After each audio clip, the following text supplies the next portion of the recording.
In this video, we're going to be taking a look at a project that was recently sent to us by one of our EasyStone users. Now, this particular project is converting text into a Rhinestone design. This is probably one of the most asked about questions, converting text into Rhinestone designs and how to do it. And I think one of the reasons that it seems more difficult than it probably really is because we're looking for some kind of magic button to push that is going to convert the text for us and do it in a way that we're really going to like. And the reality is it doesn't really matter what Rhinestone software you're using. The reality is that one-click magic button really doesn't exist. Can you get results with a one-click magic button? Yes, you can get results. But are they going to be the best results that you could get? Probably not. And for me in particular, I'm quite finicky. So when I set out to do a design, I set out to do a design as best as it can be done. I'm less concerned about how long it takes me than the end result.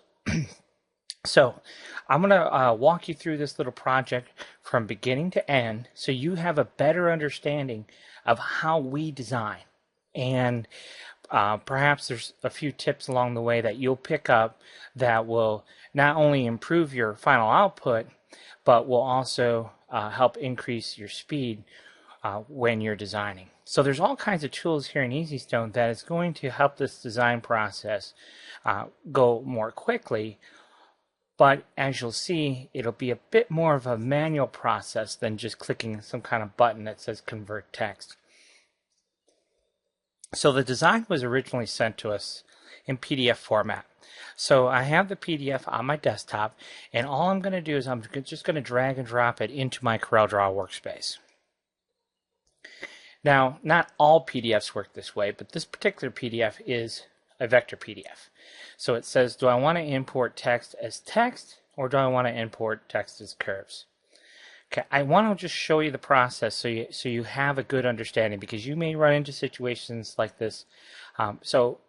You know, our first instinct probably is if it says import text as text or curves, notice that the default is to import text as text. So if we go ahead and click OK, then it will show us another problem. The font that was used, we don't have on our system, so it's offering to substitute a font.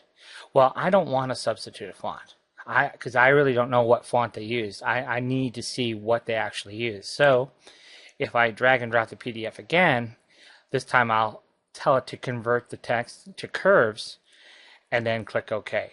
It's a good idea if you're sending your designs out to other people.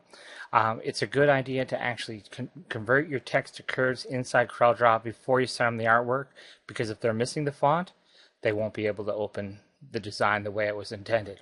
But let's go ahead and click OK.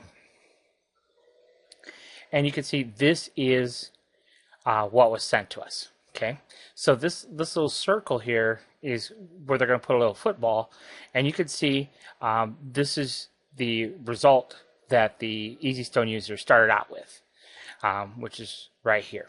Okay, so started placing some stones along the end, got a little frustrated because the results aren't exactly what they were hoping for, and so they just kind of left it there and said, okay, you guys take over and do your thing. Okay, so what we're going to do is we're going to tell you what, let's when you bring the design in, it'll be grouped, so we're going to right click and choose ungroup, and let's just go ahead and toss this away. Now we work very unconventionally, and sometimes what we'll do, rather than start with a vector, we'll actually, and in this design I've done, you know, literally hundreds and hundreds and hundreds and hundreds of designs, so I kind of know by looking at something what the best angle is. And for me, for this particular design, the best angle for me is to take the design and we're going to convert it to a bitmap, because I'm not going to use any of the vector elements in this design anyhow. And so that's usually where I'll start, and that's exactly backwards of almost anyone else would tell you, that you want a vector design, not a bitmap.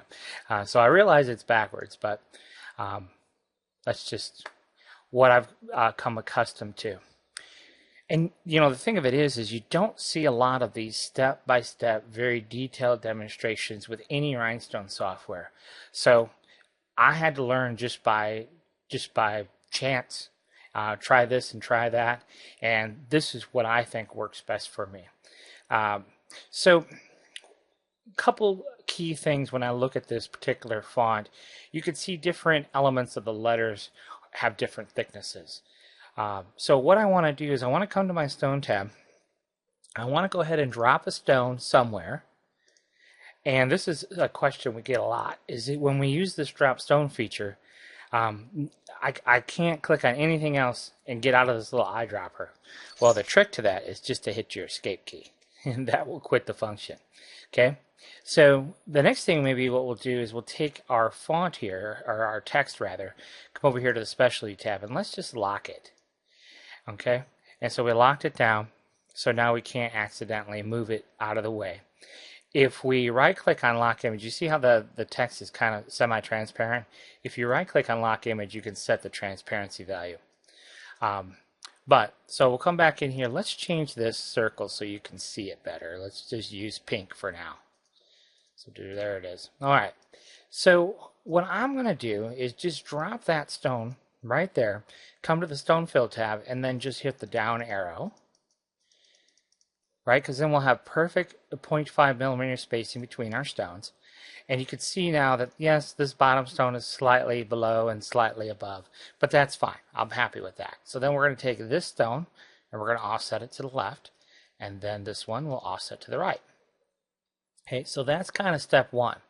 Now, rather than duplicating our efforts, what we're going to do is just select what we started with, hold our shift key, that will constrain to a perfect horizontal movement, and then right click like so, and then mirror right here. So there is that first step, right? So then we'll take this stone and we'll offset this way and this way. Okay? So now you can kind of see how our letter N's coming together. Now, the next thing to do is we're just going to kind of eyeball things here. So we're going to take one stone and we're going to eyeball it like so. So if you look at this stone, you can see its center point is roughly along this line. So this stone, we want its center point roughly along that line. Doesn't have to be perfect. So then we're going to select this stone, hold our shift key down and select this one, and shift add stones. Now, you see we get this kind of odd, weird result. Well, why is that? Well, the reason it is because we mirrored it. Okay, so if you take one stone, doesn't matter which end, and we flip it, now you get this result. Still kind of weird, right? So then we flip it the other way. Now you get the result that you expect. So just anytime you see that show up, just flip it a couple of different ways and eventually it'll snap back to the way it should be. So now that we have this string of stones, then what I would do is I would select one of the middle stones here. Again, hold my shift key down. That will constrain to a perfect horizontal or vertical movement. And then we can just kind of, eyeball that placement where we want it. Okay, and I think I'm going to go right there. Okay, so that's kind of our letter N. I'm going to go ahead and delete those stone paths. And that's kind of our letter N. So now that we have that first piece of the puzzle, now we can kind of use this for the other letters. So for example, I'm going to make a selection. Just drag this over to here. We'll delete a couple of stones that we don't need. We'll come in here. We'll grab all of these stones. Right? And then we'll take this and this stone, hold the shift key down, and offset, offset, offset. Okay. This stone here, we're going to just pop it straight down. I think it looks better if we just give it just a little nudge. And this stone here, same kind of thing. We're just going to give it a little nudge. And these stones in the middle here, so right now, if you look here, we have two stones, and then one stone, and then two stones. So this is dead center. So again, we'll just offset and we'll go up, we'll go down. Okay, so there's our letter E, right? So we just kind of go through that whole process, and thank goodness Rader Nation is not that big. So we'll be able to finish out the rest of these letters fairly quickly. All right, A's and V's are the same, and believe it or not, this is the way I look at it anyhow. Capital A's, capital V's are the same, and believe it or not, R's and E's are the same. As far as, in my mind, that's how I kind of look at it. So let's go ahead and take our E, copy it over. So I'm just, again, holding my shift key. These little keyboard shortcuts that I'm talking about, as far as like the shift key to constrain your movement to vertical or horizontal, all these little things will definitely increase your design time. And then, of course, making a duplicate. So we're going to move it with our left mouse button, move it over, and then right click once we have it in place. And if you look at our letter E, you can see a lot of the stones are already in place for our letter R. So we'll go ahead and delete the stones that we're not going to use for our letter R. And then we'll kind of leave the rest of these because we're just going to kind of change up how these move. So you can see there. And if we want to move this in, and we can, this is where the designer in you comes out, and we can just shuffle some stones, a couple of stones around. Okay. And the way I look at this R, I look at it as this is thin, but this is thick. So what I did is I just popped into, all I did is drag one stone, my left mouse button, right click to duplicate it, and then drag it straight down. Again, right clicking to duplicate it, to give that part of the R some thickness. All right. A lot of times when you're working with fonts, it's not going to look exactly the way you want it to. You'll see that more apparent in the bottom part of the R, but you are, you can only do what you can only do. So what I'm going to do here along this side, again, I would probably just grab one stone, duplicate it, think to myself, geez, I would like to fit one more stone in there, but I may not be able to. So we'll just kind of shuffle a couple of stones around. Maybe I can kind of finesse those a little bit. Maybe I can add one stone down here. And then again, this part of the R has some thickness to it. So I'm just going to duplicate and duplicate. Okay. And that's going to take care of my letter R. That's all we can do. So I'm just going to slide this over a little bit.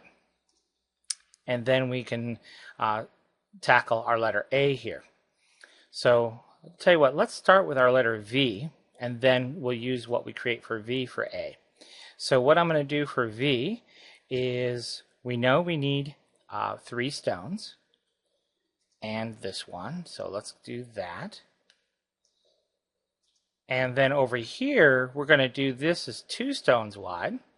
So what I'm going to do is I'm going to select these 2 stones. Again, holding my shift key to constrain that perfect horizontal position and movement, and then right click to make a duplicate. So then I've duplicated those 2 stones. So up here we're going to have 2 stones, plus I want 1 stone on either end. So we need 4 stones. And then we need these 2 stones below. So again, holding my shift key, perfect horizontal movement, there is that. Okay, so now I'm going to take this stone, hold my shift key, this stone, come to the stone fill tab, shift add stones, and then we got to go the other direction. But before we do that, I would probably select both of these, delete the stone paths, and then this way. Okay, now delete stone paths rather. So there's our letter V, but we have a situation here, right?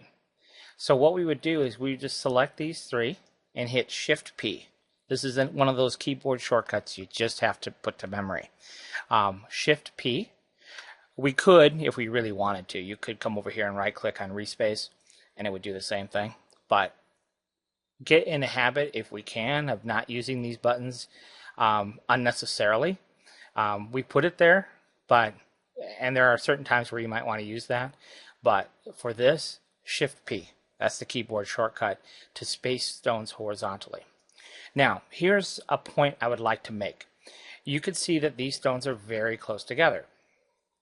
If we go to cut this out, typically stones that are placed that close together would be problematic. Don't be too concerned about that in isolated cases like this. Yes, if all of the stones were that close together, then we would have one messy template.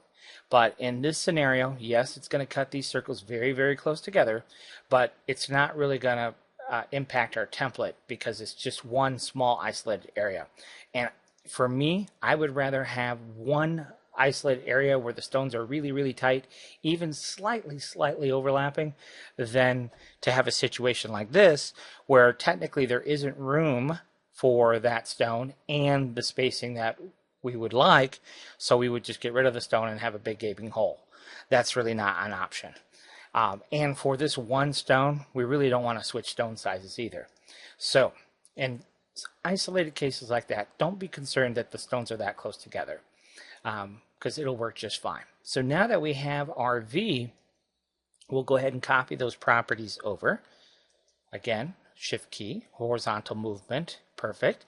Right click to make a duplicate, and then we'll mirror. So we're going to mirror vertically and then horizontally.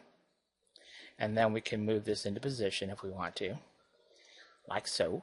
And then we would just go ahead and copy over stones like that. We'll select these 4 stones, Shift P, and then you get perfect spacing between those stones. Okay, so now that takes care of a raven, and we're going to fix this up here momentarily, but that takes care of raven. Okay, so now what we need to do is take a look at nation.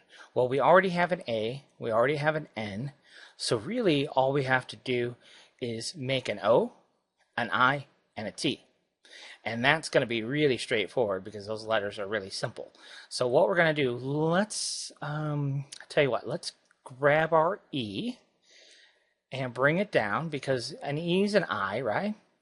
Now notice that the original artwork, see how these stones are, so the height of nation is different than the height of raven, but we're going to overwrite that. We're going to have the height of nation to be the same height as raven.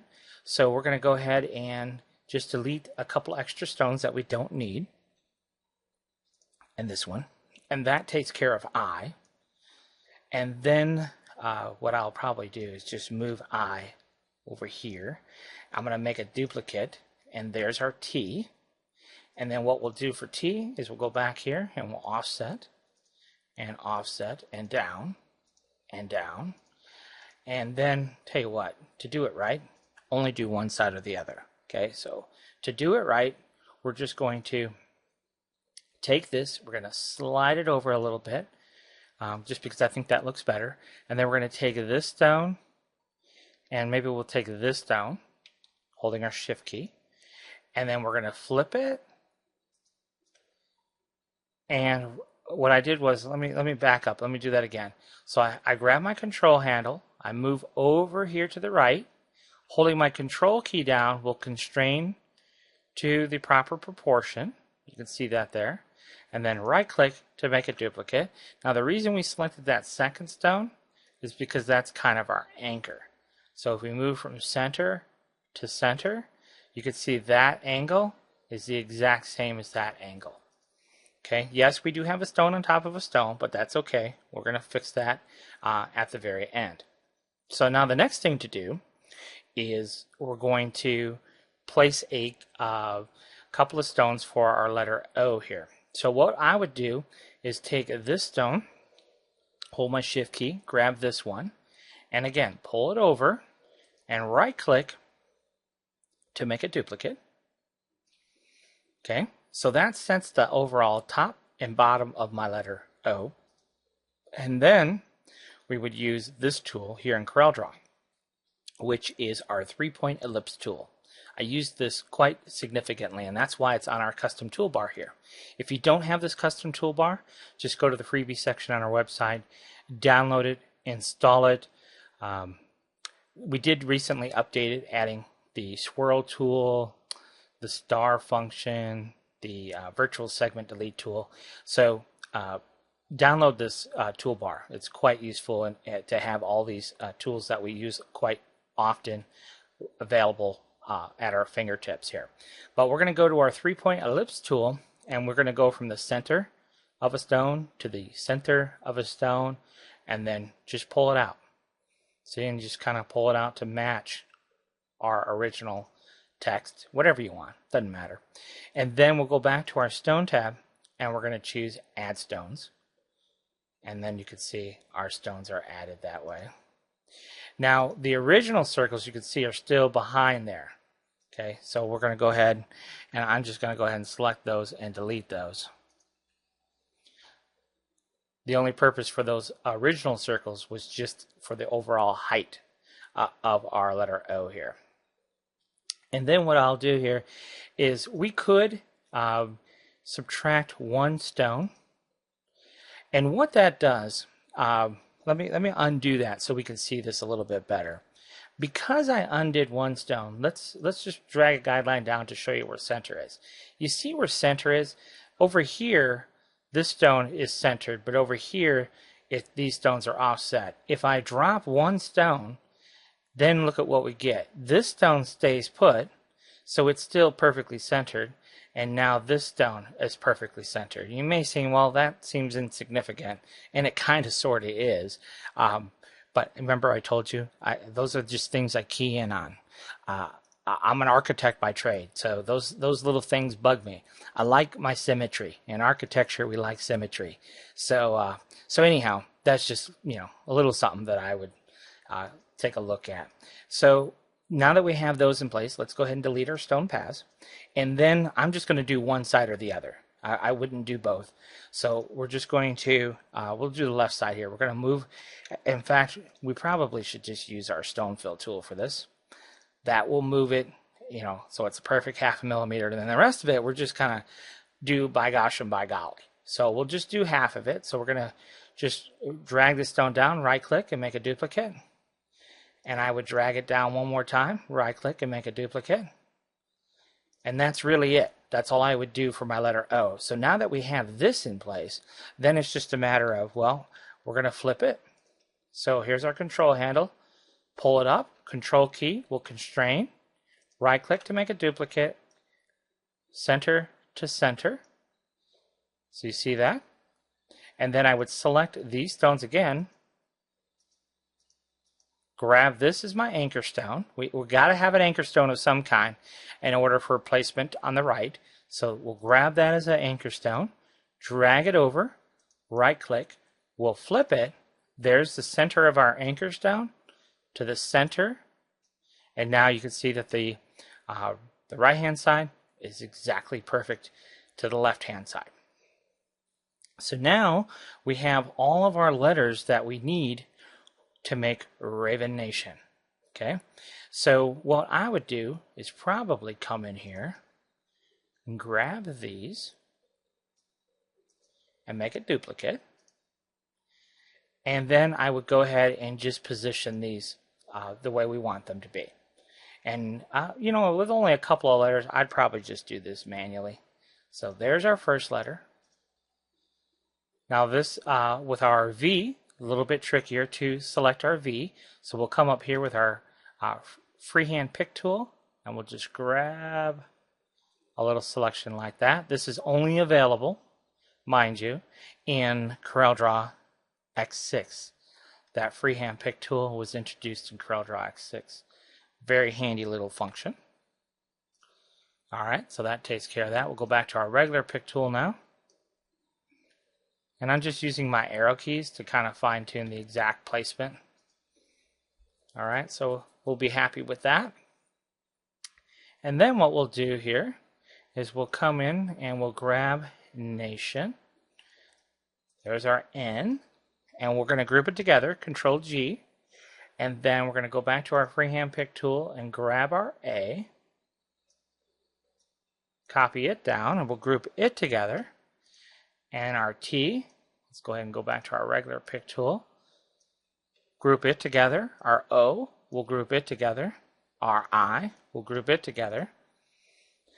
And then we'll take our A and our T and hit T for top. We'll take our N and our A and hit T for top. And then we just have to move things into place. So we're going to have a little bit of offset for nation. And we'll move over our T and our I. And our O. And we'll make a duplicate of our N. Okay, so something to that effect. So there is Rader Nation. Okay, now what we'll do is let's go ahead and select that. Let's add a weed box. So I'm just going to right click on my weed box, and that adds a weed box around that design. Now what I'll do is I'm going to select the whole thing, group it together, and then right click on that group and ungroup all. So it's going to ungroup all the individual letters that we grouped, and so now we just have individual stones for all of our letters. Now there are stones on top of stones, we know that. So what we're going to do is select the whole design. I do this right at the very end. Come to the miscellaneous tab, check spacing, and there's 3 overlapping stones. So it went ahead and got rid of those for us. So now that design is ready to go. We can add our little football that this particular customer already had, and the design is complete. Maybe what we'll do is we'll switch the stone color as well. And there is the finished design. Now, for extra credit, we're going to take a look at the next step, which is actually creating our own Rader Nation font. And we're going to do that because what if we wanted to place this text along the curvature of a football for a particular design? So we're going to show you that in part 2 in a separate video. So look for Rader Nation part 2. And we'll look at adding this Rader Nation text to the curvature of a football design. Thanks for watching.